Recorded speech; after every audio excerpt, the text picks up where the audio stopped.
तो आज हम लोग करने वाले हैं टेंशन फोर्स को समझने वाले हैं कि टेंशन फोर्स क्या होता है और कैसे इसको हम लोग एज्यूम करने वाले हैं, कैसे इसका डायरेक्शन शो करेंगे जब हम प्रॉब्लम्स को सॉल्व करेंगे, फ्री बॉडी डायग्राम बनाएंगे तो उस फ्री बॉडी डायग्राम में किस तरह से उसके डायरेक्शन को इंडिकेट किया जाएगा। तो टेंशन फोर्स के बारे में मैंने थोड़ा बहुत आपको बताया था कि भाई टेंशन फोर्स जो होता है वो स्प्रिंग की बात कर रहे हैं हम लोग। जैसे तो ऑब्जेक्ट्स में टेंशन आता है, ठीक है, टेंशन कंप्रेशन होता है अगर सॉलिड ऑब्जेक्ट है। Here we are talking about the string and the rope, ठीक है ना। हम लोग यहाँ पर रस्सी और स्ट्रिंग धागे के बारे में बात करने वाले हैं, ठीक है। पुली सिस्टम आएगा, पुली सिस्टम पर स्ट्रिंग की हेल्प से आप ब्लॉक्स को सस्पेंड करोगे, उनके मोशन को डिस्कस करोगे, कैसे मूव करेंगे, उनका एक्सेलरेशन कितना होगा, उनका फोर्स कितना होगा। In that situation how you will decide that how much tension will be developed in the string and in which direction, तो वो हमें यहाँ पर समझना है। देखो एक चीज मैंने आपको पिछली क्लास में बताई थी कि tension is a pull force. Tension की वजह से, टेंशन की हेल्प से आप क्या कर सकते हो, टेंशन की हेल्प से आप सिर्फ और सिर्फ ऑब्जेक्ट को पुल कर सकते हो, आप पुश नहीं कर सकते हो। तो टेंशन एक पुल फोर्स होता है और टेंशन स्ट्रिंग में तब आता है जब स्ट्रिंग स्ट्रेच्ड हो। नॉर्मल स्ट्रिंग है तो उसमें कोई टेंशन नहीं होगा, जब आप उस स्ट्रिंग को स्ट्रेच करोगे ना, स्ट्रेच करोगे तब जाकर के वहां पर टेंशन डेवलप होता है स्ट्रिंग के अंदर। तो कुछ टेंशन के बारे में कुछ पॉइंट्स होंगे, कुछ इंपॉर्टेंट पॉइंट जो आपको यहाँ पर नोट कर लेने हैं। पहला पॉइंट तो यही है बेटा, it is an intermolecular force.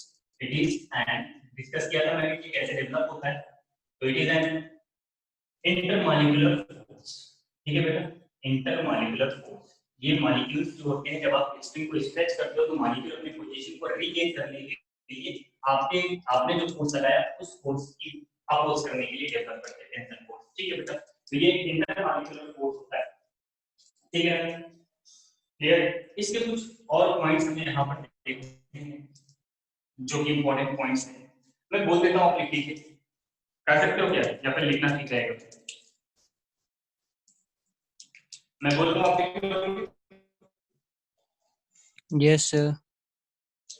ठीक है, देखो बेटा सबसे पहला पॉइंट ये है कि जो टेंशन है, देखो tension force act, tension force act, tension force act on a body,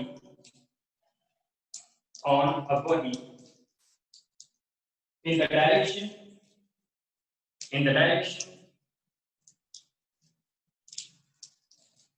away from the point of contact, away from the point of contact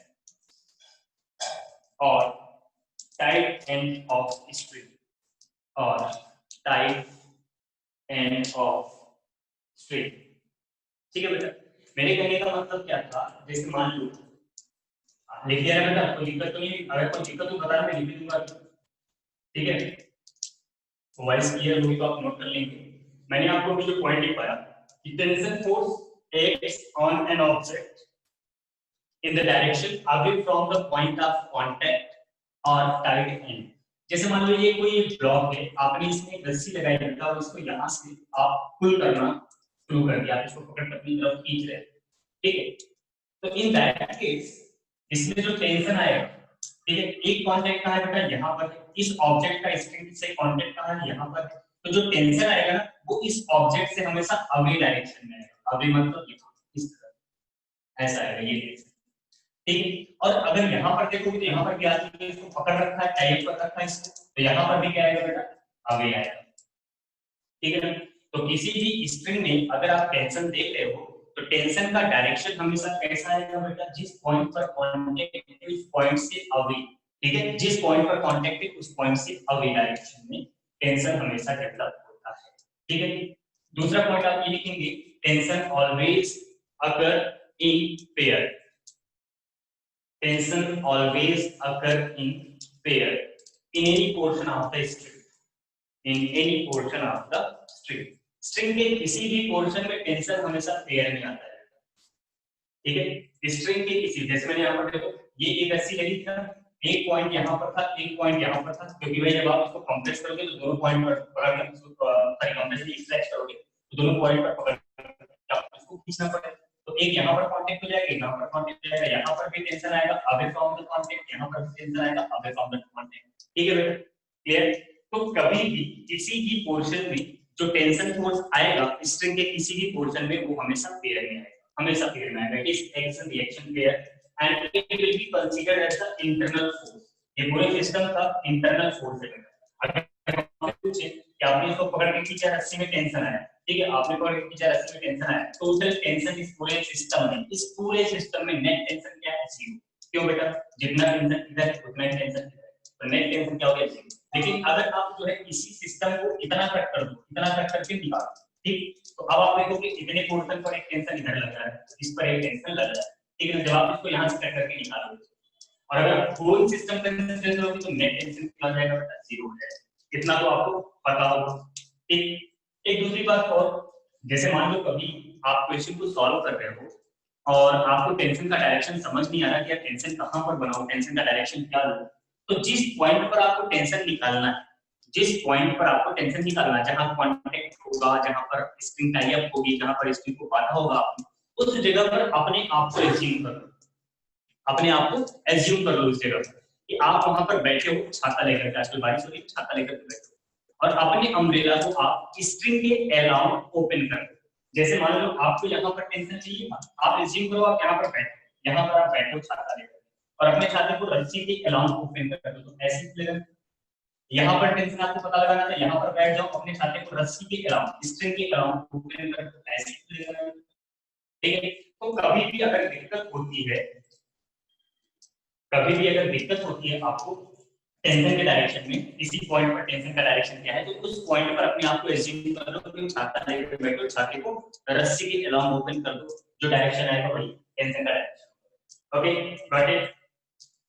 समझ आया? ठीक है, चलो next point. Next point, if the string is massless and frictionless, if the string is massless and frictionless, जो कि हमारे syllabus में है, हमारे सिलेबस में जो स्ट्रिंग आती है ना, मोस्टली क्वेश्चन में आपको मासलेस और फ्रिक्शनलेस मिलेगा। किसी ने पूछा था मुझसे कि मासलेस फ्रिक्शनलेस ही क्यों होता है? होता नहीं बेटा, हमारे सिलेबस में वैसा ही, ठीक है ना। प्रैक्टिकली मासलेस स्ट्रिंग पॉसिबल ही नहीं है, कुछ ना कुछ तो मास होगा, है ना। प्रैक्टिकली फ्रिक्शनलेस सरफेस पॉसिबल नहीं है, but still it is an assumption. हमारे बेसिक को समझने के लिए, हमारे बेसिक को बेटर बनाने के लिए हमने सबसे पहले कुछ केसेस को हटाया, सिर्फ टेंशन पर फोकस किया। तो जब अगर स्ट्रिंग को मासलेस और फ्रिक्शनलेस माना जाएगा, इन दैट केस कैसे आप टेंशन को रिप्रेजेंट करेंगे? तो आपने क्या लिखा बेटा? आपने लिखा कि string is massless and frictionless, if string is massless and frictionless, the tension throughout the string, the tension throughout the string, the tension throughout the string remain constant, remain constant। remain constant का मतलब क्या है बेटा? कोई एक string आप ले लो और वो स्ट्रिंग कैसा है? मासलेस है, फ्रिक्शनलेस है, ठीक है। तो पूरी स्ट्रिंग में आपने स्ट्रिंग को लिया, ये बिल्कुल एकदम सीधा सीधा एक स्ट्रिंग ले लिया, आपने बिल्कुल एक स्ट्रिंग को लिया, इस तरह से कनेक्ट कर दिया ऐसे, ठीक है ना। मतलब यहाँ पर एक पुली लगाओगे, यहाँ पर एक पुली लगाओगे, जिसकी स्ट्रिंग टाइट है, तो ये सिंगल स्ट्रिंग है, ये पूरा सिंगल स्ट्रिंग है, मासलेस और फ्रिक्शनलेस। आपसे बोला जाए टेंशन, तो चाहे यहाँ पर टेंशन देखोगे की आएगा, यहाँ पर टेंशन देखोगे की आएगा, यहाँ पर टेंशन देखोगे की आएगा, किसी भी पॉइंट पर टेंशन देखोगे की ही मिलेगा।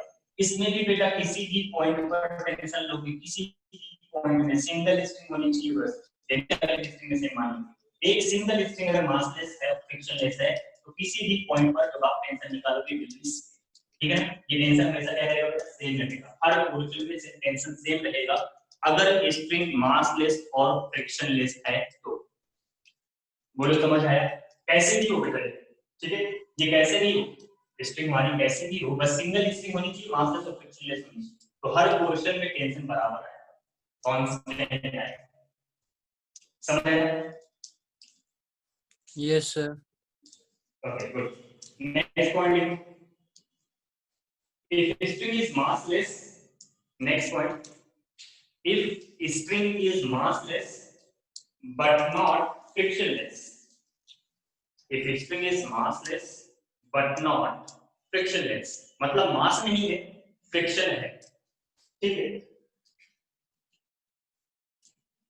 then at every contact, then at every contact in the length of string, at every contact in the length of string, tension changes.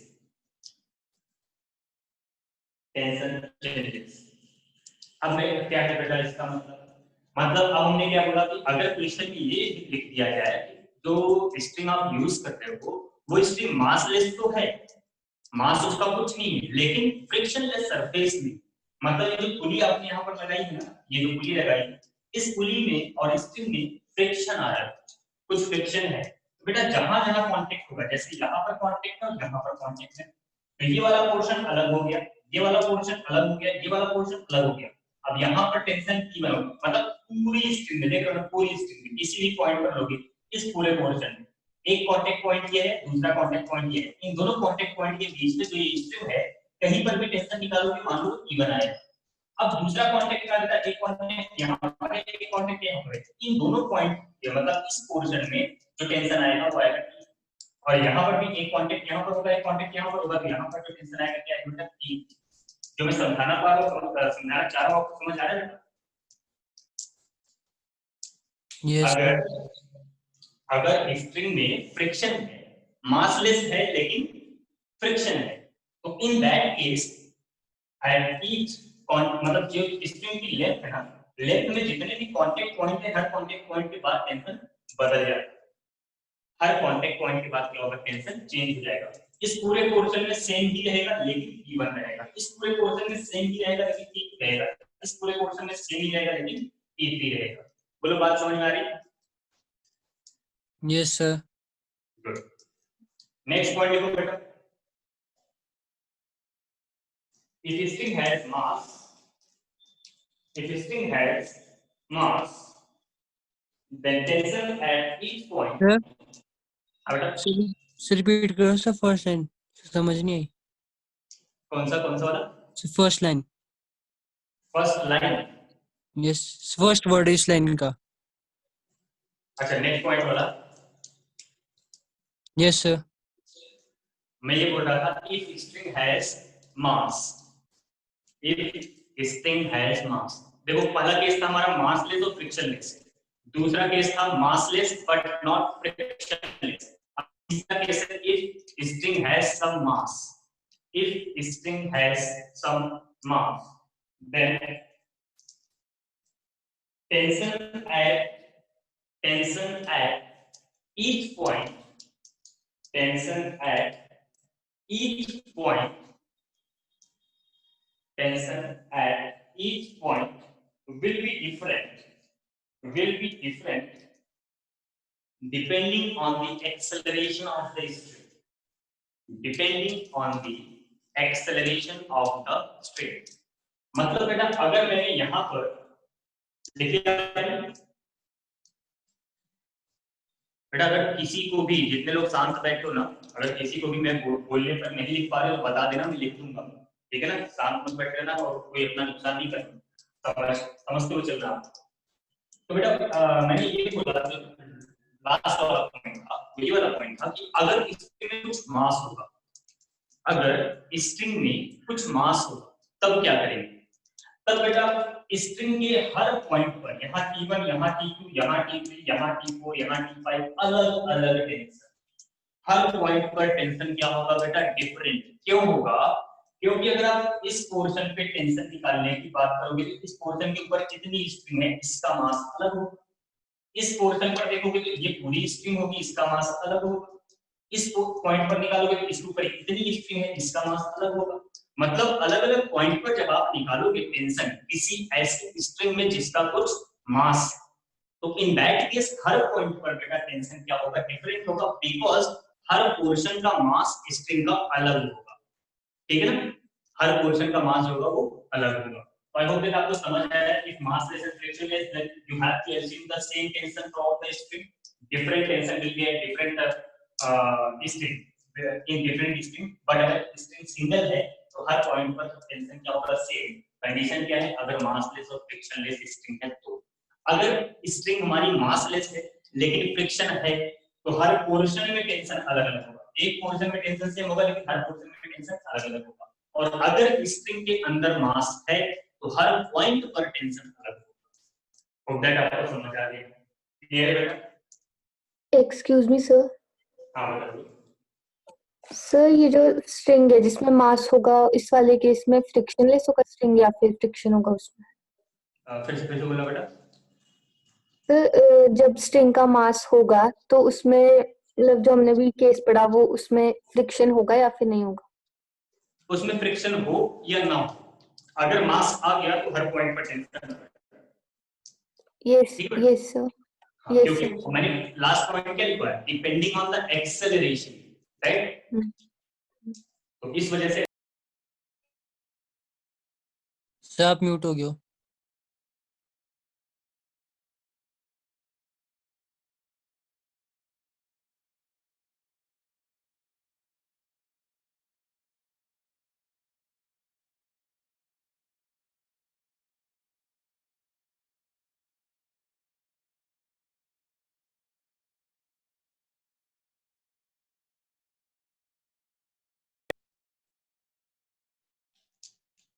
Sorry बेटा, कॉल आ गया था, उसकी वजह से डिस्टरबेंस हो गया। एक सेकंड बस।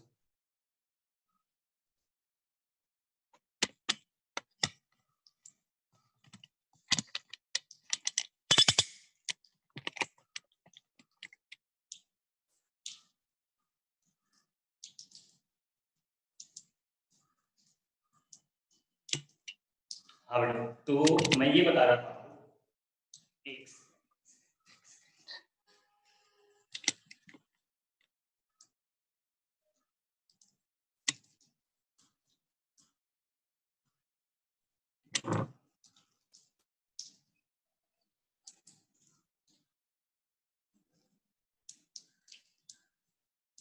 हाँ, तो मैं ये बोल रहा था बेटा, अगर स्ट्रिंग में मास है ना, अगर स्ट्रिंग में मास है तो in that case her point पर टेंशन अलग होगा और वो डिपेंड करेगा एक्सेलरेशन ऑफ स्ट्रिंग। तो अब वहां पर फ्रिक्शन हो या ना हो कोई फर्क नहीं पड़ेगा, ठीक है? फ्रिक्शन हो या ना हो हर पॉइंट पर टेंशन अलग है। तो ये 3 केसेस थे बेटा स्ट्रिंग वाले, आपको समझ आ गए? किसी को भी दिक्कत तो नहीं बेटा? No sir. ओके, और डायरेक्शन भी पता लगा लोगे किसी पर्टिकुलर पॉइंट पर डायरेक्शन क्या होगा, जैसे मैं बोलूं भाई। सर हाँ बेटा। सर स्ट्रिंग में से फ्रिक्शन किस तरह से होगा सर? हाथों से? फ्रिक्शन अभी जब हम फ्रिक्शन आपको पढ़ाएंगे तब आपको हम बताएंगे। फ्रिक्शन होता है बेटा जब कभी कांटेक्ट होता है, कांटेक्ट दो कांटेक्ट सरफेसेस एक दूसरे के ऊपर मूव करने की कोशिश करते हैं ना, स्लाइड करने की कोशिश करते हैं, तब आता है फ्रिक्शन उन दोनों कांटेक्ट सरफेसेस के बीच में। नहीं तो जैसे सर। अच्छा एक और चीज बेटा, एक और चीज sir, last case repeat, I was disconnected. एक सेकंड बेटा, रिपीट करता हूं। मैं ये बोल रहा था, अभी आपको ये मैंने ये पुली बनाई है, ये पुली मैंने बनाई और इस पुली पर हमने एक स्ट्रिंग ऐसे लगा दिया, ये स्ट्रिंग लगा दी, मान लो यहाँ पर मास हमने सस्पेंड कर दिया। आपको क्या लगता है कि ये पुली जो है वो रोटेट करती है? अगर ये मास नीचे जाए, ये मास ऊपर जाए, क्या ये पुली रोटेट करती है?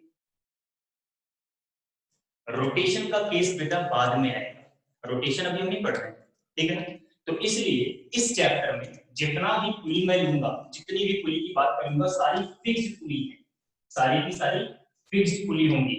मतलब ये रोटेट नहीं करेंगी, बस ये रस्सी इसके ऊपर स्लाइड ही करेगी। बात समझ आ रही? ये रस्सी होगी, ये इसके ऊपर स्लाइड कर रही बेटा, स्लाइड करेगी, ये रोटेट नहीं करेगा, बस ये रस्सी स्लाइड करेगी। और ये रस्सी जब इस सरफेस पर स्लाइड करेगी तो फ्रिक्शन आएगा, फ्रिक्शन उसके मोशन का अपोज करेगा, अगर फ्रिक्शन होगा सरफेस में। आया बेटा बात समझ में? Yes sir. ठीक है, और लास्ट वाला पॉइंट मैंने ये बताया था शिवांश, लास्ट वाला पॉइंट मैंने ये बोला था कि अगर स्ट्रिंग में मास है तो हर पॉइंट पर टेंशन अलग होगा। क्यों होगा? क्योंकि अलग अलग पोर्शन का डिफरेंट डिफरेंट मास होगा और वो डिपेंड करेगा, जो टेंशन आएगा वो किस पर डिपेंड करेगा, एक्सेलरेशन ऑफ द स्ट्रिंग पर डिपेंड करेगा। दैट्स व्हाई हर पॉइंट पर टेंशन अलग आएगा। अगर स्ट्रिंग में मास होगा तो मास है तो हर पॉइंट पर अलग अलग टेंशन आएगा, whether the string is frictionless और नॉट फ्रिक्शनलेस। ओके ठीक। तो एक तो डायरेक्शन और दूसरा टेंशन कैसे आपको मार्क करना है, या तो समझ में आ गया बेटा? ठीक है, क्लियर? चलो आगे की बात करते हैं। नेक्स्ट पॉइंट एक और लिखो बेटा, नेक्स्ट पॉइंट लिखो एक और। इफ अ फोर्स, लिखो बेटा, if a force is directly applied, if a force is directly applied on a string,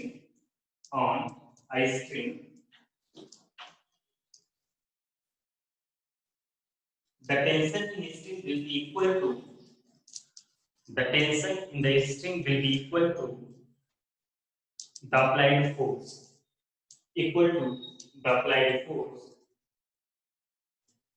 irrespective of the motion of pulling agent, irrespective of the motion of pulling agent. ठीक है बेटा, मतलब क्या है मेरे कहने का, जैसे मान लो यहाँ पर कोई एक ब्लॉक रखता है। पुली के बाद आपने क्या बोला? क्या बेटा? पुली के बाद पुली के बाद कितना लिखा आपने? आप बोलो एक बार फिर से। मैंने बोला so the motion of the pulley, हाँ बेटा, so the motion of the pulley के बाद irrespective of the motion of pulling agent, pulling agent मतलब जो, चलो मैं रिपीट कर देता हूँ बेटा एक बार फिर से। If a force is directly applied, if a force is directly applied on the string, ठीक है ना? हाँ बेटा, तो आप लिख सकते हो, मेरा नेट थोड़ा स्लो है तो चल नहीं रहा है वो। Okay.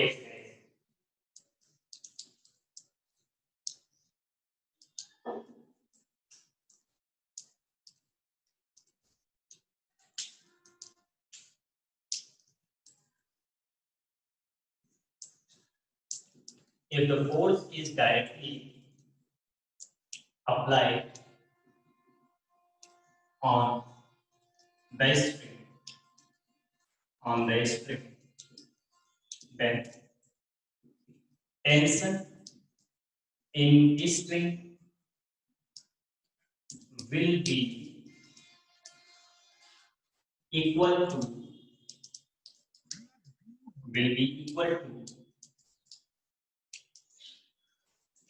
the applied force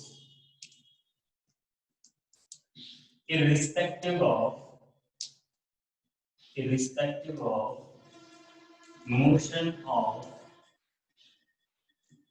pulling agent.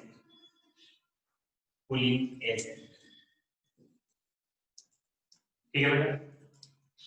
If the force is directly applied on the string, then tension in the string will be equal to the applied force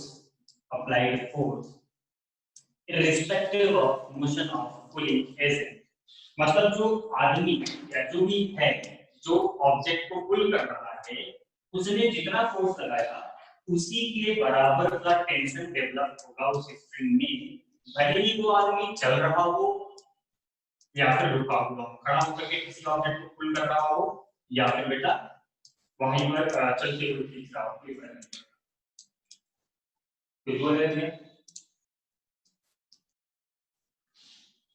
समझ आया बेटा? हो गया बेटा? ठीक है। मेरे कहने का मतलब जो था वो ये था कि ये ऑब्जेक्ट है, यहाँ पर एक रस्सी लगाई और ये आदमी इसको पकड़ करके अपनी तरफ खींच रहा है। अब ये आदमी चाहे रुका हुआ हो चाहे ये आदमी चल रहा हो, फर्क नहीं पड़ता। तो इसमें एफ फोर्स लगाया जिसमें टेंशन जो आएगा बेटा वो एफ के बराबर है। अगर एफ फोर्स इसको खींच रहा है, आदमी चल रहा है या रुका है फर्क नहीं पड़ता। अगर वो इसको एफ फोर्स से खींच रहा है तो टेंशन फोर्स के बराबर होगा। बोलो बेटा समझ आया?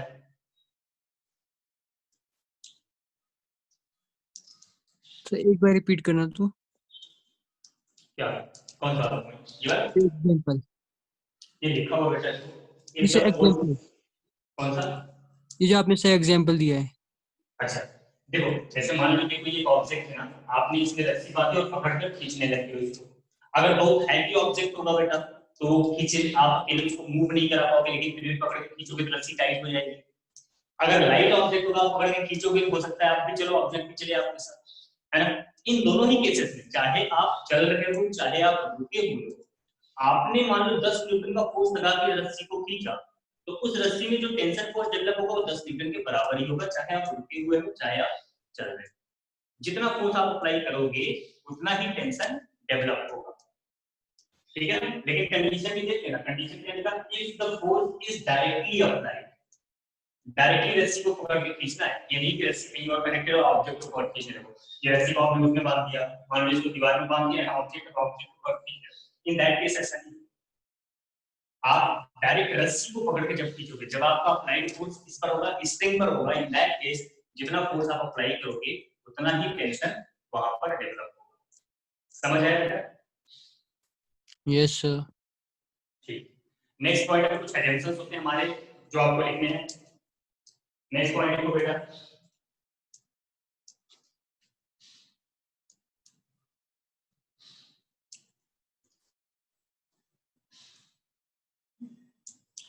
नेक्स्ट है string is assumed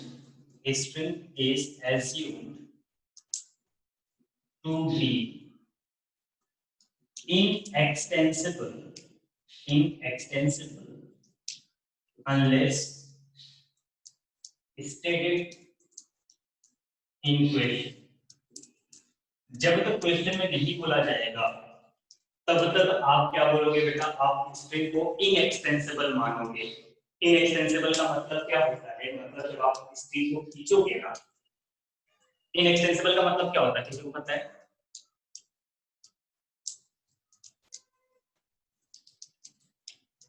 what is the meaning of inextensible?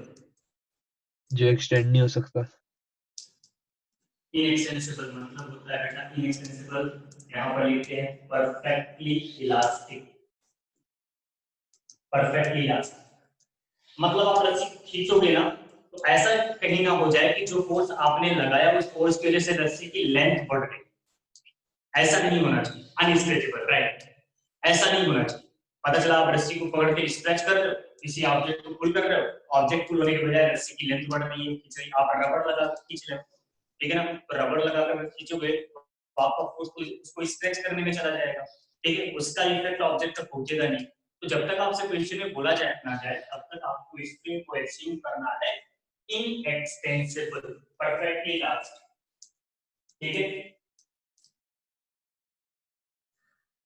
ये बेटा समझ आया? अच्छा कोई मुझे बताएगा, अगर हमने कोई ऐसी स्ट्रिंग ले लिया जिसमें जो इनएक्सटेंसिबल नहीं, जो थोड़ा बहुत स्ट्रेच हो सकती है, तो उससे क्या इफेक्ट है, उससे उस सिस्टम पर क्या इफेक्ट आएगा?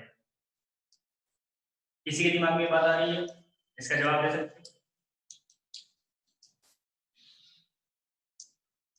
ठीक है, क्वेश्चन से रिपीट करना।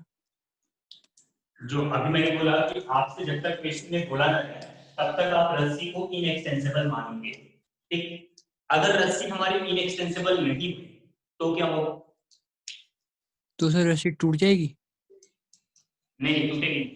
Force experience by the object will be less to which the string is tied, right. अच्छा अभी आपने न्यूटन्स लॉ ऑफ मोशन थोड़ा बहुत पढ़ा होगा शायद, तो क्वेश्चन भी सॉल्व किए होंगे कनेक्टेड मोशन, एक रस्सी से दो ऑब्जेक्ट कनेक्टेड होते थे, तो आप बोलते थे बेटा कि जितने एक्सेलरेशन से ये ब्लॉक नीचे जाएगा उतने से दूसरा वाला ऊपर आएगा, ऐसा बोलो, ऐसा एज्यूम करते हो ना, क्वेश्चन सॉल्व करते हो, डिस्टेंसेस कवर डिफरेंट, राइट,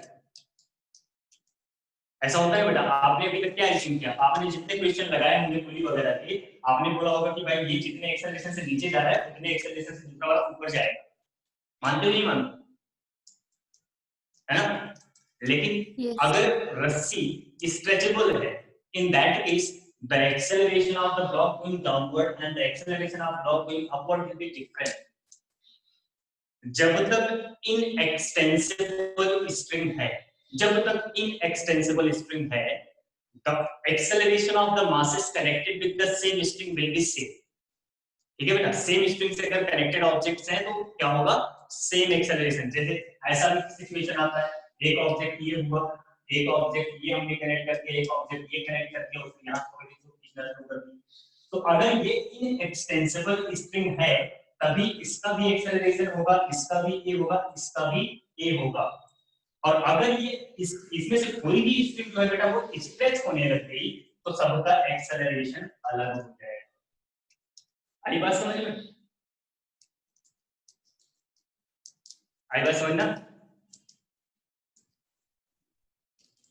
आपने जितने भी पॉइंट्स आप मुझे बताए वो सारे पॉइंट्स ही है। आपने से कुछ लोग किसी ने बताया कि force experience by the object will be less to which the string is tied. बिल्कुल, जितना फोर्स आप अप्लाई करोगे उससे कम फोर्स एक्सपीरियंस करेगा वो ऑब्जेक्ट। अगर कम फोर्स एक्सपीरियंस करेगा तो क्या होगा बेटा, एक्सेलरेशन डिफरेंट होगा।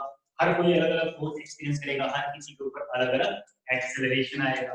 Distance covered by the object will also be different, right? ये भी बात सही, ठीक है। Velocity will also be different. तो इस तरह से तो जब तक आपसे क्वेश्चन में ना बोला जाए आपको स्ट्रिंग को क्या लेना है बेटा, इनएक्सटेंसिबल लेना है। क्योंकि जैसे जैसे ये सारी चीजें इंक्लूड करते जाओगे क्वेश्चन आपका कॉम्प्लिकेटेड होता जाएगा।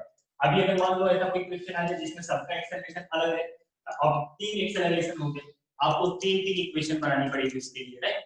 तो जितनी भी डिफरेंट क्वांटिटी होती है उतनी इक्वेशन आपको बनानी पड़ती है क्वेश्चन को सॉल्व करने के लिए। क्वेश्चन उतना कॉम्प्लिकेटेड होता है। दैट्स व्हाई हमारे भी सिलेबस मेथड्स में हम लोग ये मान के चलते हैं कि बेटा जो हमारी स्ट्रिंग है वो कैसी है, इनएक्सटेंसिबल है। जब तक क्वेश्चन में बोला ना जाए, अगर क्वेश्चन में बोला जाएगा तो उसका कोई और इंफॉर्मेशन वहां पर एक्स्ट्रा प्रोवाइडेड होगा। ठीक है बेटा, दूसरा पॉइंट देखो। दूसरा point, string is assumed to be massless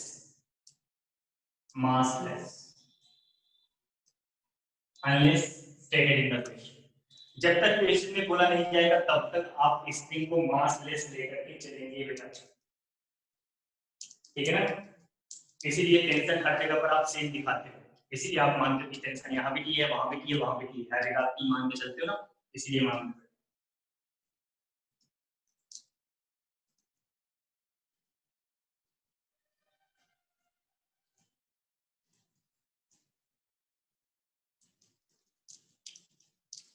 बोलो बेटा, लिख लिया?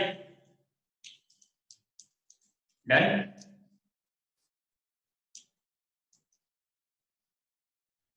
Yes sir.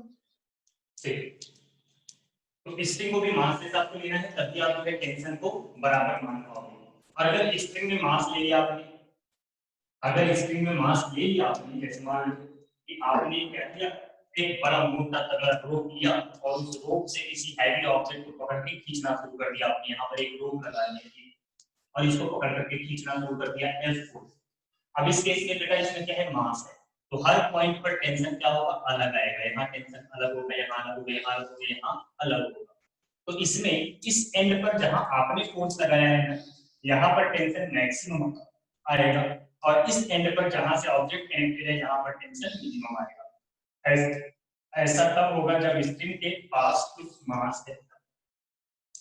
अगर स्ट्रिंग में कुछ मास है, अगर स्ट्रिंग में कुछ मास है तो जिस एंड पर आपने फोर्स लगाया वहां पर मैक्सिमम टेंशन आएगा, और जिस एंड से ऑब्जेक्ट कनेक्टेड है वहां पर मिनिमम टेंशन आएगा, और बीच के हर पॉइंट पर टेंशन क्या होगा? क्लियर? समझ आ रही बात? एक और पॉइंट लिखिए आप,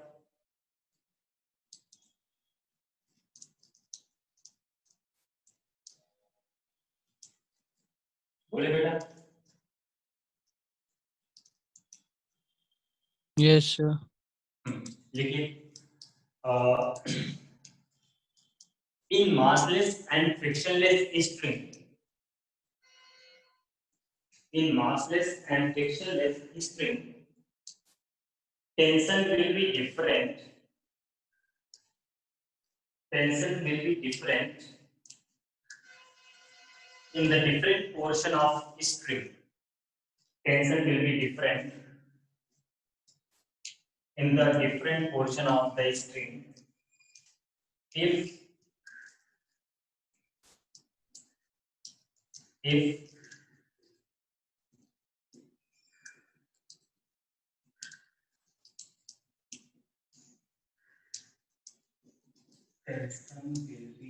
different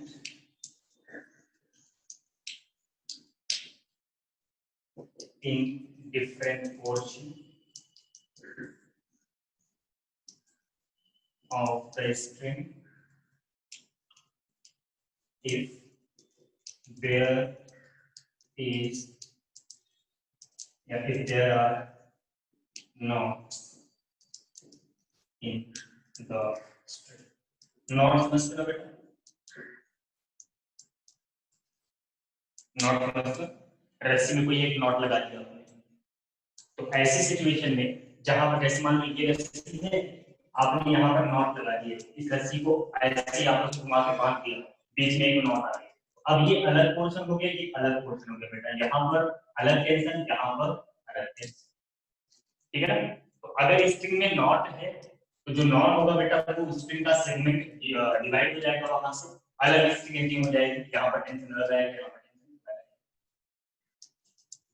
बोलो बेटा समझ आ गया? समझ आ गया बेटा? Yes sir. Sir, if we take a string which has mass more than the equivalent masses of the blocks at two ends over a pulley, then will there be any change in the acceleration of the blocks? देखो बेटा acceleration में change कब आता है? जब आपने जो भी स्ट्रिंग लिया है whether it is massless or having some mass, acceleration blocks का अलग अलग केवल तब आएगा जब स्ट्रिंग स्ट्रेचेबल हो। अगर स्ट्रिंग स्ट्रेचेबल नहीं है, inextensible string, in that case the acceleration of each block connected with the string, ठीक है, विल बी। अगर स्ट्रिंग हमारी स्ट्रेच नहीं हो रही तो एक्सेलरेशन सबका सेम आएगा, भले ही आप उसको छोटे से 1-1 किलो के मास को बड़े मोटे तगड़े रूप से बांध करके खींचो, ठीक है ना, तब भी। हाँ बस ये है कि टेंशन होना चाहिए। अब ऐसा नहीं कि भाई आपने एक बड़ा मोटा तगड़ा रस्सी ले लिया और उस रस्सी का कॉमन चीजें हैं, थोड़ा सा एक्सपीरियंस करो तो थोड़ा ऐसी सिचुएशन में क्या होगा, यहाँ पर एक रस्सी बांधना किया, पर एक मोटा तगड़ा बांध दिया आपने और भी खींचना शुरू कर दिया, इसका मास है कुछ, ठीक है ना, तो आधे से ज्यादा फोर्स तो आपका इस रस्सी को खींचने में जाएगा ना, अब इसका भी मास है, आधे से ज्यादा फोर्स आपका इस रस्सी को खींचने में जाएगा, इस पर अलग टेंशन पहुंचेगा, इस पर भी टेंशन आएगा, इसमें भी एक्सेलरेशन आएगा, दोनों का एक्सेलरेशन बराबर होगा केवल तब जब इसमें टेंशन जीरो नहीं होगा, ठीक है। और रस्सी कैसी होगी बेटा? इनएक्सटेंसिबल। रस्सी अगर इनएक्सटेंसिबल है और टेंशन जीरो नहीं है तो दोनों के एक्सेलरेशन सेम आएंगे, ठीक है ना? आगे बात समझ में? ओके सर, सेगमेंट 1 के डिफरेंट पॉइंट्स पर भी टेंशन डिफरेंट होगा। सेगमेंट 1 कहां गया बेटा? सेगमेंट 1 वो ध्यान में रखना है, जो पहले डायग्राम बनाया था तो पूछा था क्या आपने? हां नॉट, हां बेटा आपने क्या पूछा? सेगमेंट 1 के नहीं, डिफरेंट पॉइंट पर डिफरेंट नहीं होगा, हर सेगमेंट में सेम रहेगा, बस डिफरेंट सेगमेंट में डिफरेंट रहेगा, ठीक है ना? एक सेगमेंट में वही रहेगा। देखो कैसे, जैसे मान लो ऐसा कोई क्वेश्चन आपने किया होगा, अगर आपने पढ़ा है न्यूटन का, अगर आपने पढ़ा है तो शायद ये वाला क्वेश्चन आपने प्रीवियस में किया हो कि एक ऐसी स्ट्रिंग लिया था आपने, ऐसी स्ट्रिंग, ठीक है, ये पूरी सिंगल स्ट्रिंग है बेटा, पूरी सिंगल स्ट्रिंग है, ठीक है, आपने यहाँ पर एक रस्सी लगा करके दूसरा मास ऐसे सस्पेंड कर दिया, ये पूरी सिंगल स्ट्रिंग, बस आपने एक मास यहाँ पर सस्पेंड कर दिया तो मास लगाया ना, यहाँ पर आपने नाम लगाया, तो आपने ये एज्यूम किया होगा कि इसमें टेंशन T1 ऐसे। अच्छा बेटा टेंशन कैसे पता चला? देखो एक कनेक्शन यहाँ पर है, यहाँ बैठा खत्म हो गया, ये टेंशन आ गई, एक कनेक्शन यहाँ पर है, यहाँ बैठा रस्सी के खत्म हो गया, ये आ गया, अब इस वाली रस्सी में टेंशन निकालना, यहाँ पर बैठ चाहता तो इधर आ गया, यहाँ पर कनेक्शन है, यहाँ पर बैठे चाहता तो इधर आ गया, तो देखो ये नॉट है तो पूरी सिंगल स्ट्रिंग, यहाँ पर आपने नॉट दे दिया, इस वाले पोर्शन में T1 आ गया, इस वाले पोर्शन में देखो T2 आ जाएगा, ठीक है। तो नॉट देने की वजह से भी क्या होता है बेटा, अलग अलग सेगमेंट में अलग अलग टेंशन आता है। आया समझ?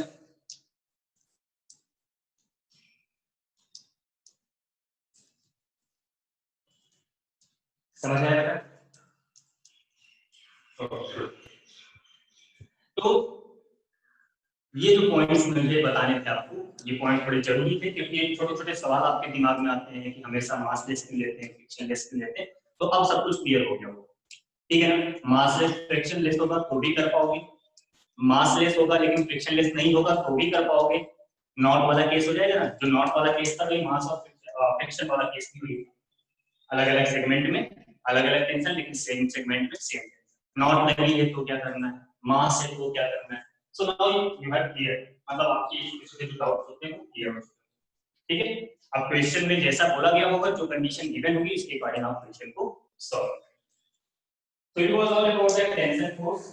आपको समझ में आ गया है, डायरेक्शन निकालना भी बड़ा सिंपल सा है, बस आपको ये ढूंढना है कि भाई जो हमारी रेसिप्ट का कनेक्शन कहां है, यहां कनेक्टेड, जहां कनेक्टेड वहां बैठ जाओ, छाता लेकर छाता खोलो, टेंशन का डायरेक्शन पता चल जाएगा, राइट? क्लियर?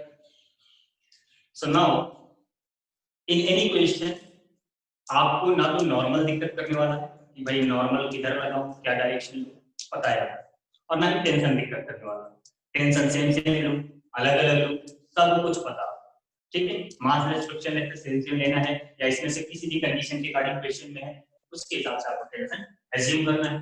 दूसरा, इनएक्सटेंसिबल स्ट्रिंग रहेगी तभी सारे कनेक्टेड ऑब्जेक्ट का एक्सेलरेशन सेम होगा। अगर सारे स्ट्रिंग्स आपस में कनेक्टेड हैं, ठीक है बेटा, सारे ब्लॉक्स आपस में कनेक्टेड है और स्ट्रिंग कैसी है, इनएक्सटेंसिबल, तभी एक्सेलरेशन सेम होगा। अगर स्ट्रिंग थोड़ा बहुत भी स्ट्रेच हो रही है तो एक्सेलरेशन अलग अलग हो जाएगा। ये सारी बातें आपकी क्लियर हो गई, आई होप दैट आपको कोई दिक्कत नहीं आएगी। अच्छा, इंक्लाइन प्लेन में रिजॉल्व करने में कोई दिक्कत तो नहीं आती ना? इंक्लाइन प्लेन पर जो फोर्सेस लगते हैं उन फोर्सेस को रिजॉल्व करने में कोई दिक्कत आती है क्या? No sir. ठीक, तो ये वो बेसिक पॉइंट है जो इस चैप्टर को स्टार्ट करने से पहले मुझे आपको बताने थे और दैट कि आपको अच्छे से क्लियर हो गया सारी बातें क्या है कैसे, ठीक है? अब एक छोटा सा पॉइंट हम यहाँ पर और ले लेते हैं, छोटा सा पॉइंट, क्योंकि भाई हम फोर्स की बात कर रहे हैं यहाँ पर, ठीक है? बातें आगे आएंगी, तो न्यूटन लॉ को डिस्कस करने से पहले एक और चीज हम यहाँ पर समझ लेते हैं, इसको हटा देते हैं, आपको सारी बातें क्लियर होगी, टेंशन ना हो। मैंने जब आपको काइनेमेटिक्स पढ़ाना शुरू किया था तो मैंने बोला था कि motion is the relative quantity, right? Motion relative quantity होता है, ऐसा मैंने आपको बताया। ऑब्वियसली बेटा वो रिलेटिव क्वांटिटी होता है क्योंकि वो डिपेंड करता है कि किसके रिस्पेक्ट में मोशन की स्टडी आप कर रहे हो, तो वो क्या हो गया, एक रिलेटिव क्वांटिटी हो गया। और अभी आप क्या पढ़ रहे हो, अभी भी आप यही पढ़ रहे हो, क्या, मोशन। पहले आपने मोशन को सिर्फ डिस्कस किया कि मोशन कैसे हो रहा है, और अब आप बात कर रहे हो मोशन क्यों हो रहा है। पहले विदाउट काज पढ़ा, अब विद काज पढ़ रहे, मतलब फोर्स का एनालिसिस कर रहे हैं, तो मोशन ही बेटा।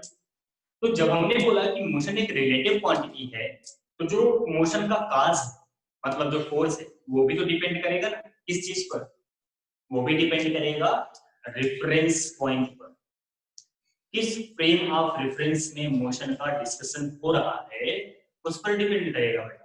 तो फ्रेम ऑफ रेफरेंस के बारे में मैंने आपको बताया था काइनेमेटिक्स में पढ़ा, राइट?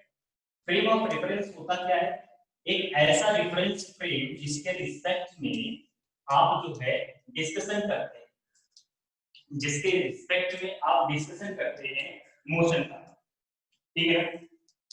फ्रेम ऑफ रेफरेंस का मतलब a frame in which any observer is situated and observing the motion of any object, ठीक है? मतलब मैं क्या हुआ, मैं ट्रेन में बैठा हूं, मैं ट्रेन के अंदर कोई आदमी चल रहा है उसका मोशन देख रहा हूं, फ्रेम ऑफ रेफरेंस। मैं ट्रेन में बैठा हूं, बाहर के जो ऑब्जेक्ट्स हैं उनके मोशन को डिस्कस कर रहा हूं, फ्रेम ऑफ रेफरेंस हो गया। ऑब्जर्वर जहां पर बैठा होगा, जिस फ्रेम ऑफ रेफरेंस में बैठा होगा, वही जिस जगह पर बैठा होगा वही उसका क्या होगा बेटा, फ्रेम ऑफ रेफरेंस होगा। आप प्लेटफॉर्म पर खड़े होकर के ट्रेन का मोशन डिस्कस कर रहे हो, तो प्लेटफॉर्म हो गया फ्रेम ऑफ रेफरेंस, ठीक है बेटा? तो फ्रेम ऑफ रेफरेंस का मतलब हो गया एक फ्रेम जिसमें ऑब्जर्वर सिचुएटेड होता है और वो क्या करता है, ऑब्जर्वेशंस कर रहा होता है, वो ऑब्जर्वेशन कर रहा होता है वहां पर बैठकर, ये जो ऑब्जेक्ट है ये चल रहा है, कितना डिस्टेंस आया, कितना डिस्प्लेसमेंट आया, वेलोसिटी क्या है, एक्सेलरेशन क्या है, फोर्स कितना लगा, किस डायरेक्शन लगा, वो बैठकर सारा ऑब्जर्वेशन कर रहा है। जिस जगह पर वो बैठा हुआ है, जिस फ्रेम में वो बैठा हुआ है, वही फ्रेम है क्या बेटा, फ्रेम ऑफ रेफरेंस, राइट? तो फ्रेम ऑफ रेफरेंस क्या होगा, एक ऐसा फ्रेम जिसमें ऑब्जर्वर सिचुएटेड होता है और क्या करता है, मोशन का या फिर ऑब्जर्वेशन, कोई भी ऑब्जर्वेशन कर रहा हो, क्योंकि हम मोशन की बात कर रहे हैं इसलिए बोल रहा हूँ कि वो मोशन का डिस्कशन कर रहा होता है। ठीक है, अब ये जो हमारा फ्रेम ऑफ रेफरेंस है, इसको कॉपी में तो बना नहीं सकते ना, हम प्लेटफॉर्म पर बैठ करके मोशन स्टडी कर रहे हैं, बट पता चला हम बैठ कर ड्राइंग कर रहे हैं, प्लेटफॉर्म बना रहे हैं, ऐसा कर नहीं सकते।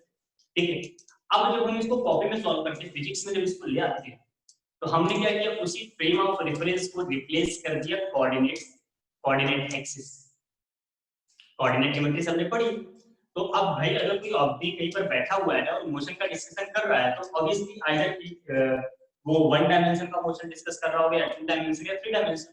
तो हमने क्या किया, हमने ये मान लिया कि भाई जहां पर ऑब्जर्वर बैठा हुआ है, अब वो कोई भी जगह हो, चाहे वो ट्रेन हो, चाहे वो प्लेटफॉर्म हो, चाहे वो एरोप्लेन हो, चाहे वो कहीं छत पर बैठकर किसी और चीज का डिस्कशन कर रहा हो, कहीं पर भी वो बैठा हो, जहां पर ऑब्जर्वर है उसको ओरिजिन मानते हुए हमने कोऑर्डिनेट एक्सिस को best frame of reference assume किया था, जिसके बारे में मैंने आपको काइनेमेटिक्स में बताया था। ठीक है, तो जो कोऑर्डिनेट होता है, कोऑर्डिनेट सिस्टम होता है, कोऑर्डिनेट सिस्टम से हम रिप्रेजेंट करते हैं किसी भी फ्रेम ऑफ रेफरेंस को ड्यूरिंग द न्यूमेरिकल प्रॉब्लम्स या फिर कुछ और फिजिक्स में कुछ चीजें कर रहे हैं।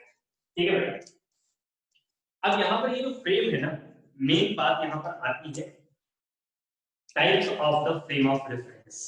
कितने तरह के फ्रेम ऑफ रेफरेंस होते हैं?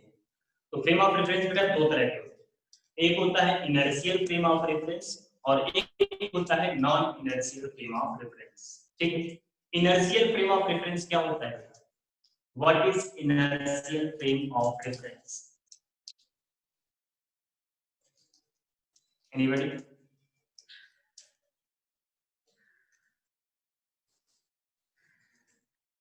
आवाज आ रही है?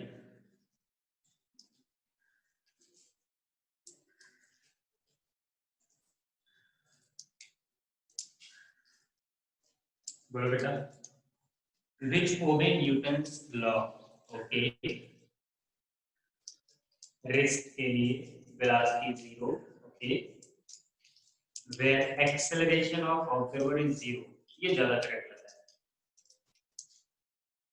ठीक, कोई भी फ्रेम ऑफ रेफरेंस जो या तो रेस्ट में हो या फिर यूनिफॉर्म मोशन हो रहा हो, ठीक है बेटा, यूनिफॉर्म मोशन हो रहा हो, या तो रेस्ट में होगा और अगर चल भी रहा होगा तो यूनिफॉर्म वेलोसिटी। ऐसा फ्रेम ऑफ रेफरेंस जो होगा उसको हम बोलेंगे inertial frame of reference. Inertial frame of reference is one that is in the motion. आ गई है क्या बेटा? चलो, valid inertial frame of reference where Newton first law is valid. Newton first law नहीं बेटा, न्यूटन के सारे लॉ, जो इनर्शियल फ्रेम ऑफ रेफरेंस होता है ना, उसमें न्यूटन के सारे लॉ वैलिड होते हैं। ठीक है, ओके, तो inertial frame of reference is that frame of reference in which is in rest or moving with the uniform velocity। कोई भी फ्रेम ऑफ रेफरेंस जो रेस्ट में हो या फिर यूनिफॉर्म वेलोसिटी से चल रहा होगा उसको हम इनर्शियल फ्रेम ऑफ रेफरेंस कहेंगे। और उस इनर्शियल फ्रेम ऑफ रेफरेंस में Newton's all law, not only first law, Newton's laws will be valid. ठीक है, आप आसानी से वहां पर न्यूटन लॉ को अप्लाई कर पाओगे। ठीक है बेटा, और एक और बात होती है कभी कभी ऐसे, जैसे मान लो ऑब्जेक्टिव क्वेश्चन में आपको दे दिया जाए इनर्शियल फ्रेम ऑफ रेफरेंस की जगह न्यूटोनियन फ्रेम ऑफ रेफरेंस या गैलीलियन फ्रेम ऑफ रेफरेंस। ठीक है बेटा, तो ये सब उसी का नाम है, अनएक्सेलरेटेड फ्रेम ऑफ रेफरेंस। ये सब non inertial frame of inertial frame of reference where Newton. ठीक है बेटा, समझ आएगा? कोई मुझे एग्जांपल बताएगा इनर्शियल फ्रेम ऑफ रेफरेंस का? इनर्शियल फ्रेम ऑफ रेफरेंस का एग्जांपल बताओ बेटा।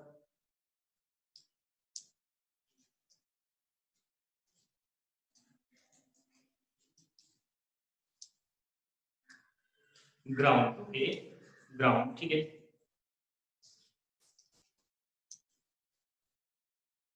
ग्राउंड हो गया, लिफ्ट इन रेस्ट हो गया, lift moving with the constant velocity either in upward और डाउनवर्ड डायरेक्शन हो गया, a car moving on a straight road with a constant velocity. ये सब frame inertial frame of reference है बेटा। ठीक है ना, वो सारे फ्रेम ऑफ रेफरेंस जो रेस्ट में है या फिर कांस्टेंट वेलोसिटी से चल रहे हैं, एक स्ट्रेट पाथ पे चल रहे हैं, वो सब inertial frame of reference consider किए जाएंगे। What about the earth? What about the Earth? Whether the Earth is inertial frame of reference or not. Earth is inertial frame of reference. Okay. Inertial frame of reference. Inertial justify करो। मुझे तो नहीं लगता कि वो inertial होगा। अपनी axis पे रोटेट कर रहा है, रिवॉल्व भी कर रहा है, तो एक्सेलरेशन तो लग ही रहा है यार। कांस्टेंट वेलोसिटी का क्या आपको लगता है कि अर्थ की कांस्टेंट वेलोसिटी? Yes, sir. अर्थ की कांस्टेंट वेलोसिटी बेटा, कांस्टेंट वेलोसिटी का मतलब क्या होता है?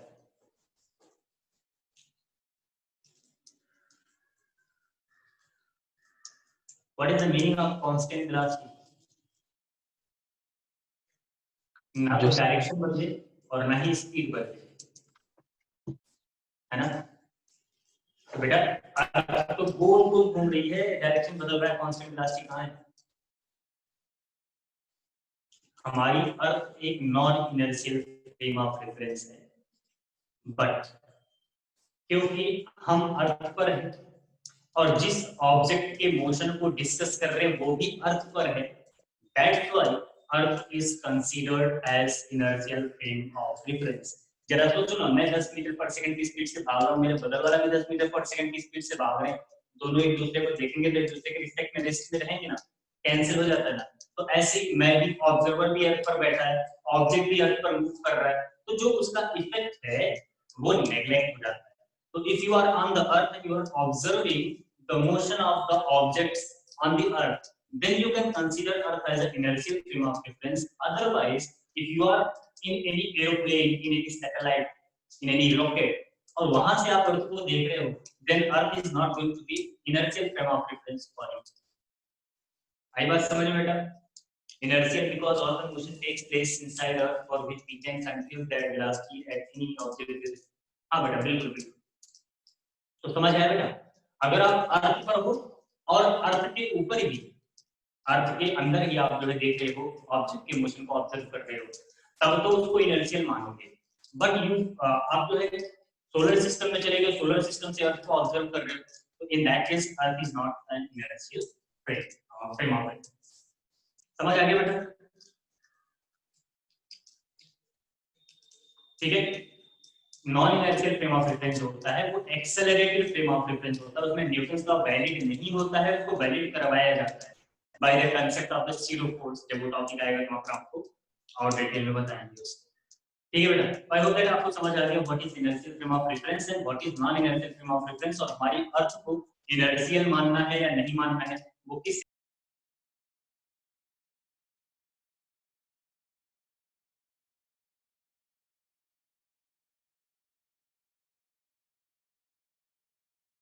सॉरी बेटा, सॉरी कॉल आ गया था। हाँ बोलो, समझ आ गया बेटा जितना बताया गया?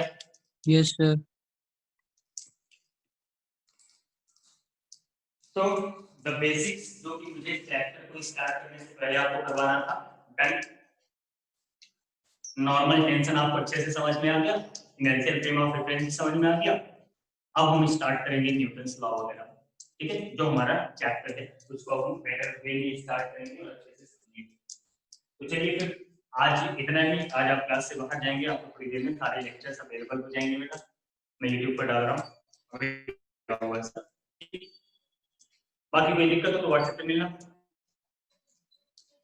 और आज की क्लास में कोई दिक्कत हो तो आप पूछ सकते हो, otherwise yes you can go, we can गो।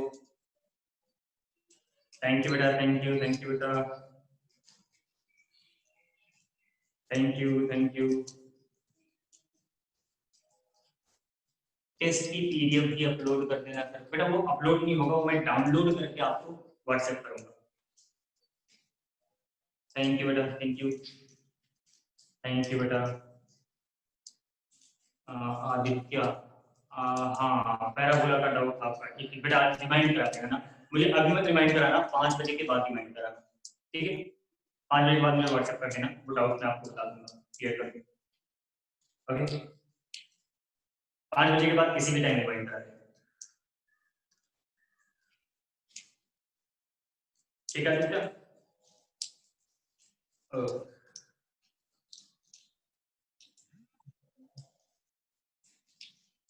ठीक है बेटा, एनीथिंग एल्स? चलो बेटा, थैंक यू, एंड करते हैं फिर मीटिंग।